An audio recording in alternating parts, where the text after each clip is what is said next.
Welcome to Talking to Fastlane. But I want to say I'm a big fan. I'm really honored to speak with you today. Well, thank you. Thanks. Yeah, glad to be spoken to. I'll tell you what, it's great that you have a new album out. I was really happy to see that when I got the promotional piece. The Dreamer, Joseph, drops on August 11th, and I listened through it, and this is a great listen. And what I love about what you do is it's always very interesting how the album flows. I love the way things are put together, and because it's never the same thing twice. Um, Tell us about how all of this came together. How did this album come together, and give us some background on Well, honestly, the first thing was that Frontiers had been emailing me um, every so often, asking for a follow-up to Jesus Christ the Exorcist. They wanted a rock opera type thing with multiple singers. And so when I had a kind of break in my schedule, I started thinking about that and talking to my wife about it. Like, what story would be good? And I thought about Joseph, but I wasn't necessarily dead set on it. it? But I was the end of September last year, I think it was.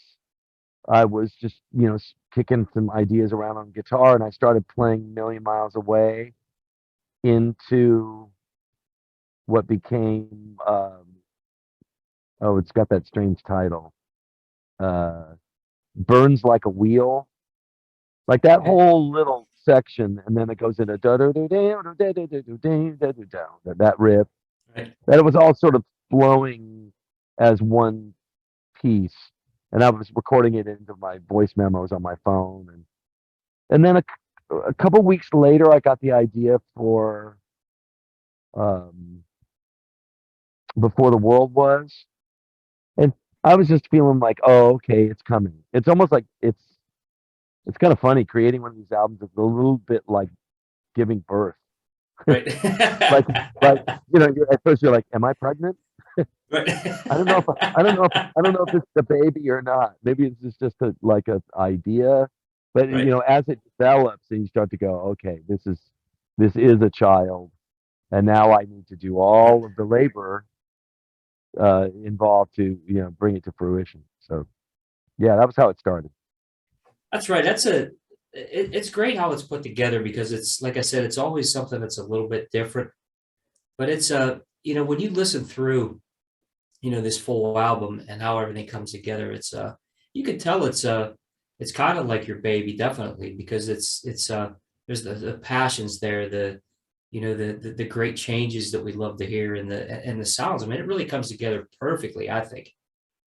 Oh, great. Well, I'm so glad. I really love the way the guest vocalists, well, not guest, the vocalists, uh, really carried this thing in such a beautiful way. Ted, Matt, Mark Pogue, Will, Talon, uh, and Jake. I'm thrilled with the way the whole thing's turned out, really. And I just finished part two. I just signed off on part two last night. So Nice. I read that it was coming in 2024, that yeah, they said they had it. So that's going to be yeah. nice. August 1st was my deadline for delivery. So we got the audio being delivered today. The artwork, I think, is going to take one more day because I have a friend of mine who's a real detailed checker. Right. I'm not a detailed checker sort of person. But Right. I mean, I can do it, but I usually miss things. It's just not a gift. So we're going to wait for him to check it and make sure everything's right. That sounds great. I can't wait to hear it. I really can't. Yeah, it's something else too. With this one, I listened through, and I have a few standouts, and one song that I really like is "Burns Like a Wheel." I thought it's really a good listen. To me, what I heard, it has that great progressive drive, but there's so many different elements. I hear some Beatles mixed in. I hear Yes. I hear Dream Theater. Um, it's really cool as a listener. How does like some of this stuff come together? I mean, what triggers that? Is it's just it's amazing to me. Like I said, when I listen to it, it's just amazing how you guys do things like this. Well, it really starts with that little germ kernel idea on the acoustic guitar. You know, and then like, what would I sing over that? And now, we've introduced the dreamer, so now lyrically, it needs to be the brothers Right. and the family basically complaining about the dream. Yeah, it's following, and then I was thinking about the brothers, and I was thinking, well, what would they say? Like, well, Joseph, you better stop this dream. No, what are you, just barely 17? I'll have some of the lyrics just kind of blah blah blah, but I'll have the Right. idea. Okay, this is going to be the brothers getting mad at him, and then he's gonna, and then what would he say back? Well, Right. and then I'm reading the scriptures too. I'm reading the Bible, like, Right. oh, and he says, well, he had this dream that, there's actually two different dreams that he has, where, one of them where it's like the moon and the stars, and they're all bowing down to him. And the other one is like there's sheaves of grain, and his gets bigger while theirs get smaller. And Right. anyway, so I try to incorporate all of that stuff in that piece, but it's really kind of following the story, and just and then it all flows from there. The wonderful thing that God does is, among everything else, is, he'll sort of give me an idea about who I should get to help me work on.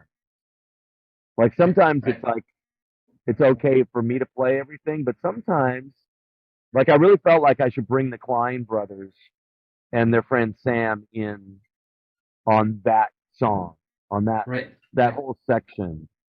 And they brought a lot to it. The way Gabe played the drums, and a lot of that interesting guitar work is stuff that Sam and Gideon just kind of improvised over it. It all just took it to a different place. And the germ kernel stuff, the songwriting is still the same, but it Right. just gives it such a different feel.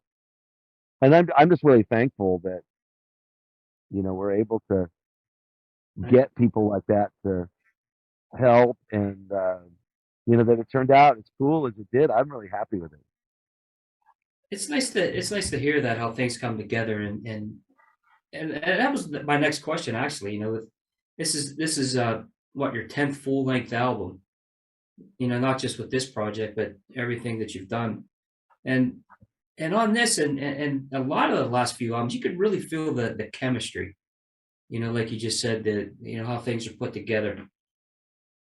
When you listen through to this album, is it something that you feel like, hey, this is exactly how I wanted it to come out? Or is it something that you say, well, I was thinking of it this way, but man, this little twist on it really made it exciting. A little bit of both. Okay. You know, some sometimes it's exactly, sometimes it's really different. Right. Sometimes it's kind of not how I wrote it at all. There's particularly on Joseph Part Two. There's a whole section that I brought those same three guys in on. Right. It's called "The Dreamer in the Jailhouse." When he's in prison, Right. uh, and yeah, just where they took it, and then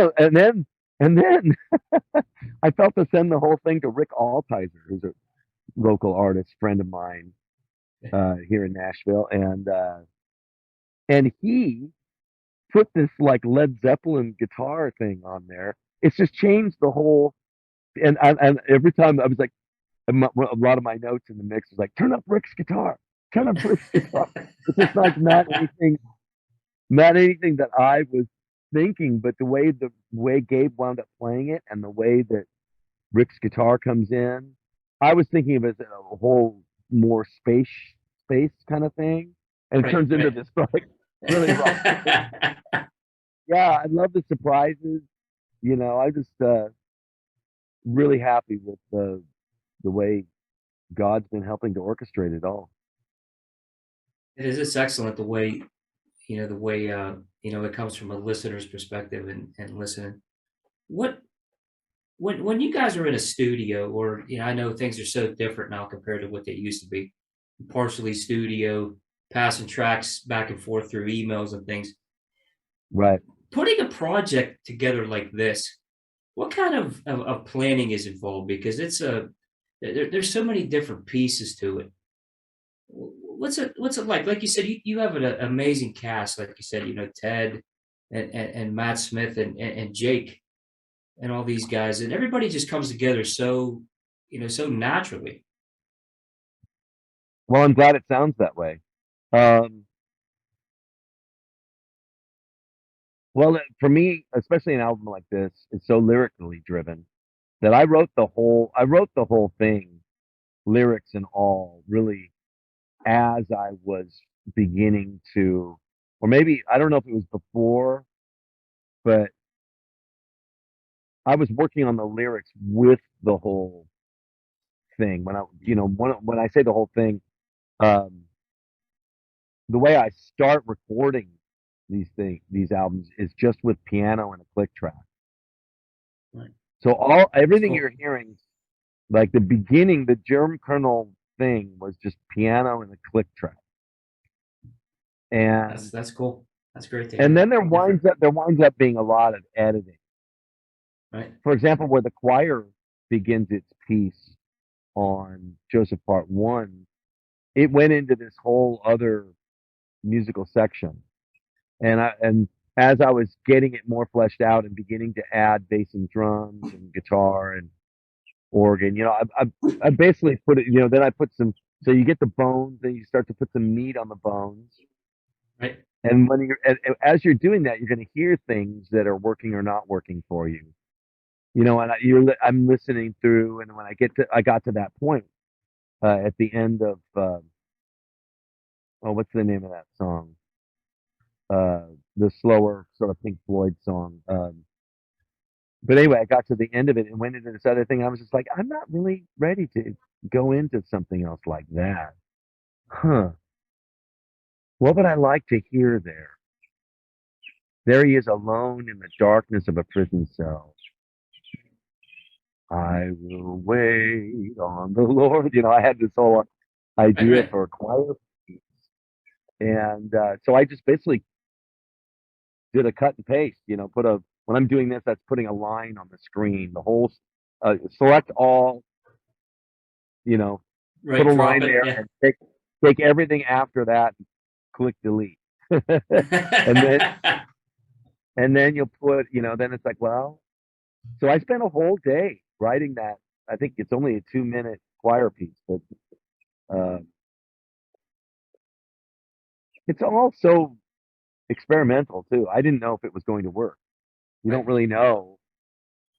Um, and it's so instinctive, you're just going with your gut. It's like, and I'm not, especially in this situation, I'm not working with a band or a producer. So who do I have to bounce it off of? That's You right. You know? got to bounce it off yourself. Yeah. Yeah, well, I have some friends that I do bounce things off of. Right. Uh, a lot of people honestly just don't have the time, because sometimes I'll need to get some feedback pretty quickly because I'll need to decide whether I want to do that or something else, and I'm in the midst of it. I can't Right. really Right. wait. So I've just found there's certain people that I can trust for that. I think that's something you have to be careful of as an artist. Like, who do you share with early? Right. Does it Right. work for you? Right. Nothing wrong with anybody. Not casting anything off on anybody. But I Right. learned Right. a long time ago to not share things early with my wife. First of all, she doesn't. She's like me, maybe with like home decor. Right.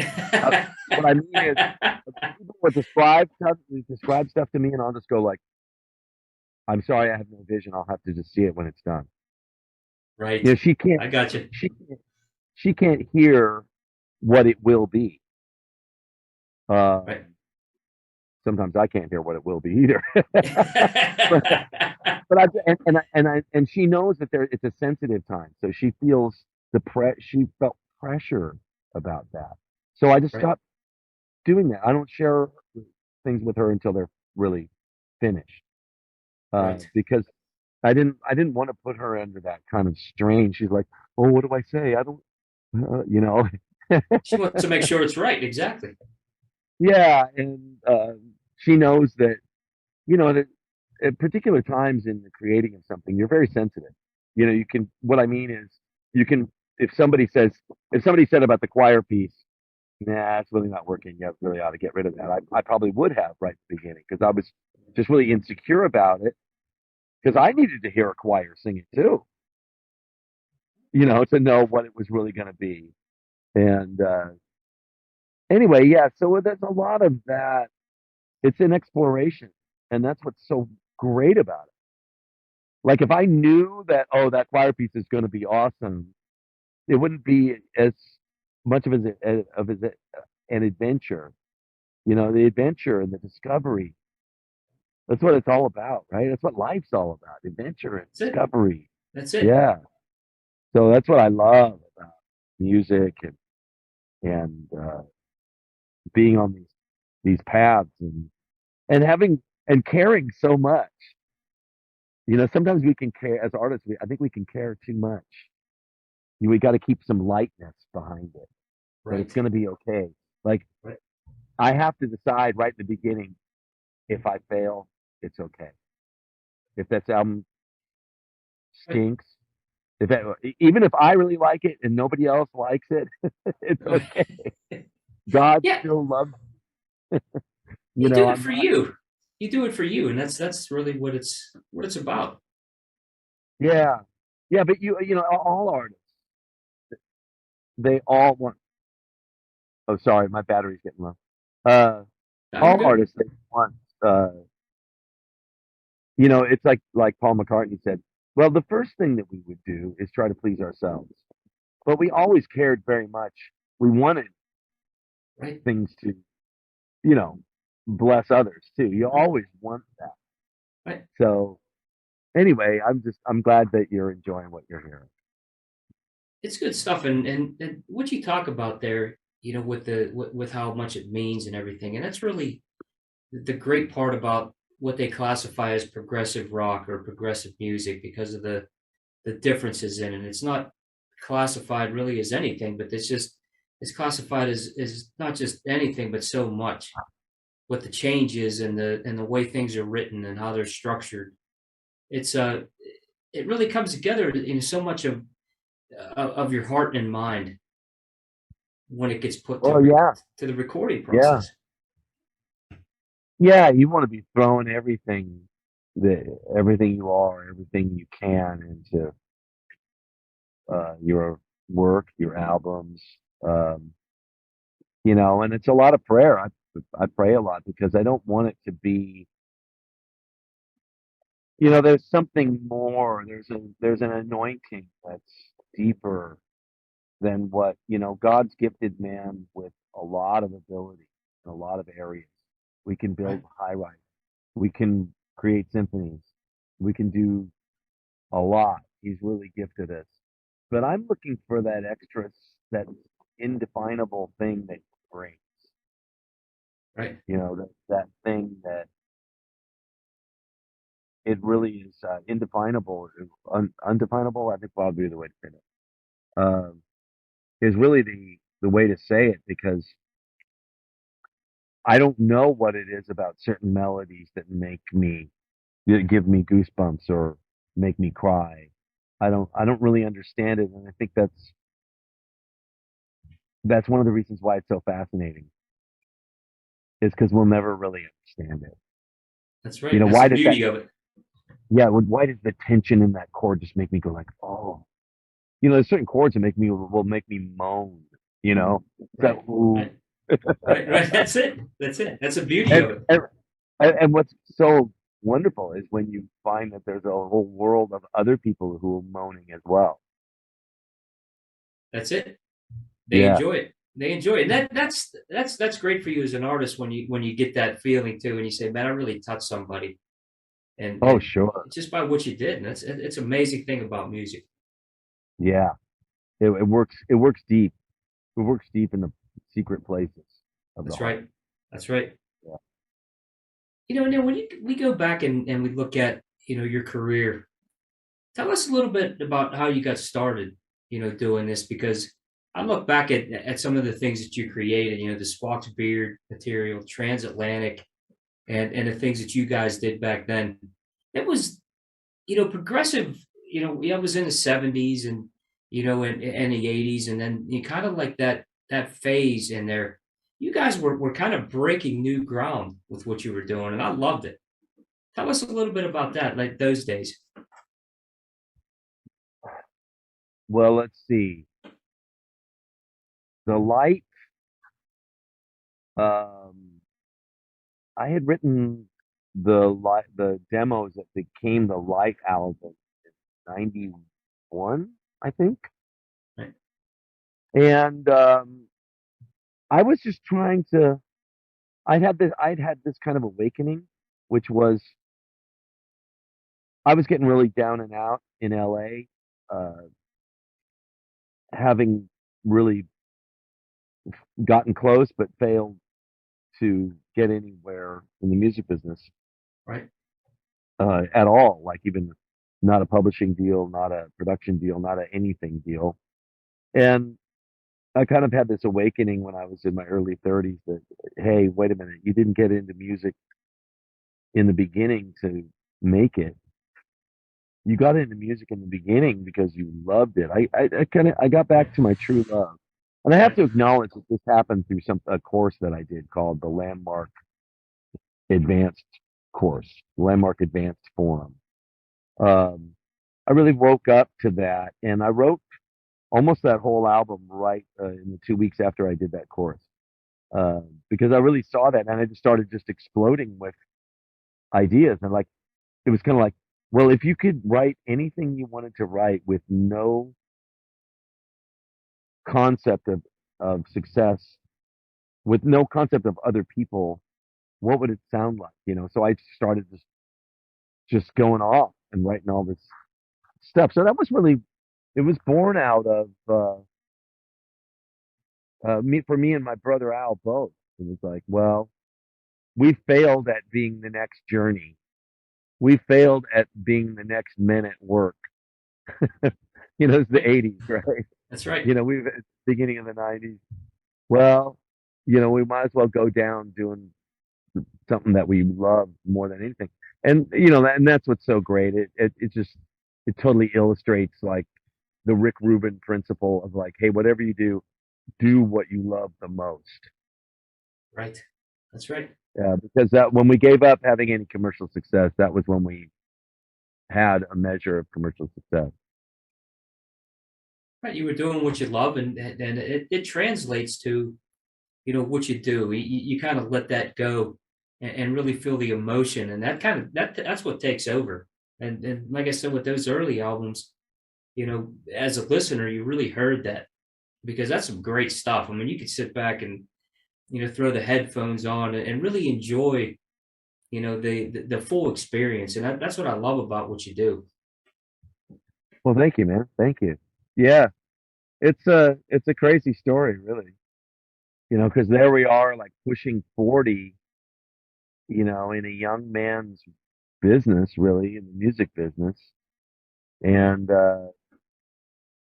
labels are starting to call and want to license our albums, and it's just crazy. Right. I never could have predicted it, but it was all about giving up being commercial, Right. and I know the whole thing really is a shock to me that and Right. that here I am now. I'm going to be 63 tomorrow. Here I am, Amazing. enjoying this amazing life with a small but dedicated audience. I mean, man, who could ask for anything more? It's creative freedom and inspiration and Right. other people who care about it.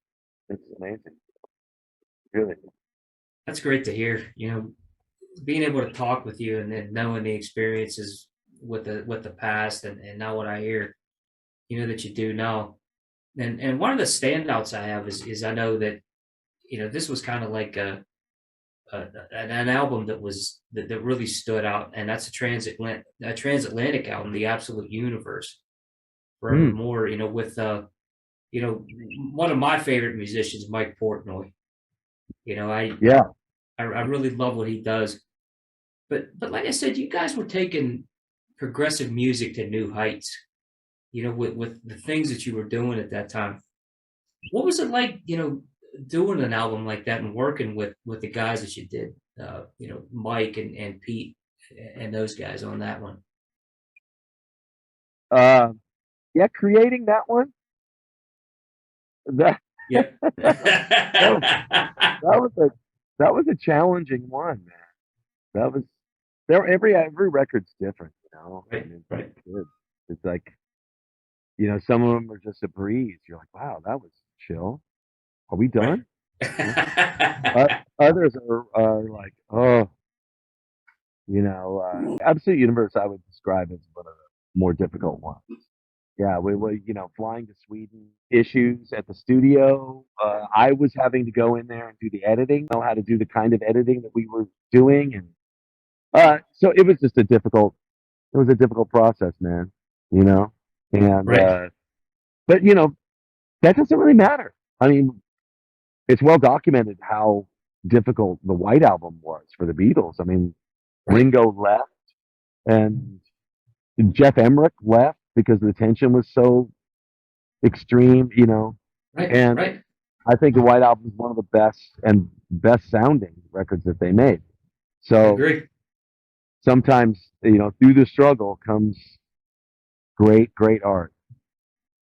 That's right. That's right. Because it's about life experiences and things that you're going through, and that's what comes across to what you put down and times in life, and that's why like I said, the diversity here is amazing to me, and how you Yeah. put all that together. It's really incredible. Well, thank you. Appreciate it. One thing I wanted to talk about, and I think this is a really cool aspect of what you do. In 2002, when you became a born again Christian, and you guys did the Testimony album, Yes. it brought your faith and that part of your life into your writing. Tell us about how that experience changed your life, because that was really, something that was, like I said, another good listen, and really brought, a different aspect into what you did. Yeah. Yeah. Well, I'm practicing Testimony right now because we're playing it, 20th anniversary of it, and we're playing it at Morse Fest like in a week. Nice, nice. Yeah. So, Testimony was a really kind of a landmark thing for me. That was like almost like a coming out statement, and Right. yeah, it's a lot of people's. There's a lot of people that's like their favorite album of mine is what I want to say. Sorry, I've got to charge my headphones. I'm charging my headphones down here. Oh, no problem. Yeah. No problem. Yeah. So I'm really excited to be playing it at Morse Fest next week, and there's going to be a live stream too, so people can live stream it. If you go on really? Neal That's Morse, nice. Okay. yeah, you go on nealmorse.com, you can find it to live stream. Type in live stream, I think, in the search bar, and you can live stream Testimony. You brought up that live stream too, and that was one of the other questions I just had. When you did the you released the the Testimony live back then. Yeah. And that whole concert, and what was great about the experience is when you watch live concerts that are on that are recorded and things, it doesn't feel like you're at the show, but this one was really one that you felt that emotion and everything, and it really came across in the performances of that entire band. Tell us about that a little bit, that recording that live, and because it really was an emotional concert. Yeah, it really was. Yeah. Well, when you're telling your personal story about how God saved you, healed your daughter, these are very emotional things, and Right. so yeah. Well, I'm glad it came across. Yeah, we recorded that live in I think 2003, the one from Europe. Right. Yeah, they had a crane and everything. Man, that was back in the day. Woo, they had Right. That's the big time. label really sent, Yeah. I got the label sent the bill for that, and it was like 50 grand. I was like, holy Toledo. Anyway, yeah, Wow. I'm glad you felt that. We were, uh, I think we were all quite nervous. It was our second or third show, I think, Right. and yeah, I only did 8 gigs that whole tour, actually. Wow. Yeah, yeah. Come here, Chloe. Come here, honey. Anyway, yeah, I'm excited to be doing it again. 20th anniversary. Mike Portnoy playing drums, and got the Neal Morse Band playing, and horns and strings and percussion, and That's yeah, amazing. I'm Eric, definitely going to tune into that. yeah, Eric Gillette on guitar, and Bill Hubauer on keyboards, Randy George on bass. It's going to be a very special time. Yeah. Yeah, that's going to be good. That says a lot too. 20 years, and and you have to look back on that, and then with pride on everything that you did. Being able to put that quality of music and the quality of the musicians that you work with as well. That says a lot about their what you do as a musician and as a person. Yeah, well, I'm sure you probably would guess. I would just say, man, to God be the glory. It's like God opened these doors somehow, to be playing with people of the, and I could name so many. It's just amazing. The guys in Spock's were amazing. Right. Steve Morse, it's like, wow, to get to make records and write with people like that is just unbelievable, really. It's a dream come true. So that's great to hear. So when you what's the rest of we know you have the live stream coming up. What is the rest of 2023 and 2024? We know that you have a second part of this album coming out. What are some of the other things that you have in store for things that you're doing outside? A lot of stuff. Things? There's a lot of good stuff coming. There's a new trio album with Nick DiVirgilio and Ross Jennings from Haken.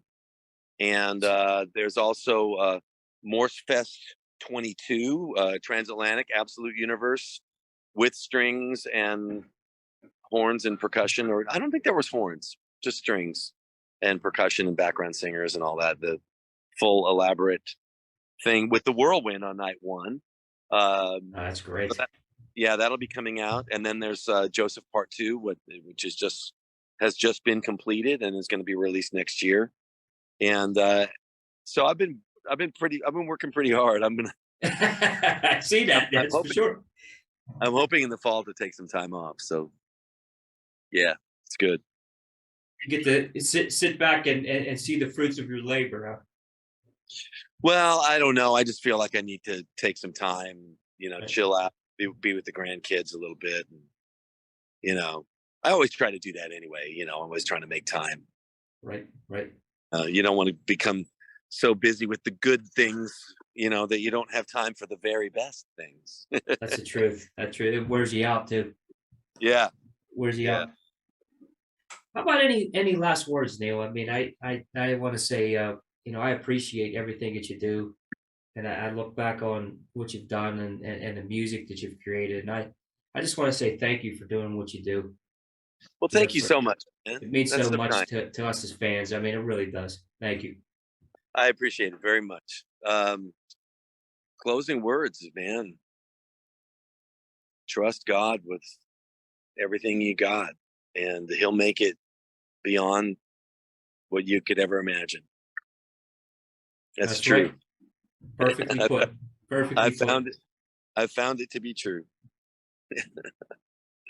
So in closing, I wish you the best with this album, and obviously, with part 2 coming out next year, we'll probably I'd like to have you back on the show when that one comes out. Okay, you got it, man. But I really appreciate it, Neal, and best of luck. Joseph Part 1, August 11th on Frontiers Records. Everybody, Neal Morse, get back and listen to this album, because this is a special listen. I don't think you'll hear the same thing twice That's how good it is. Well, thanks so much. Thanks, Neal. Thanks for being on the show. All right. Take care. Have a good rest of the day.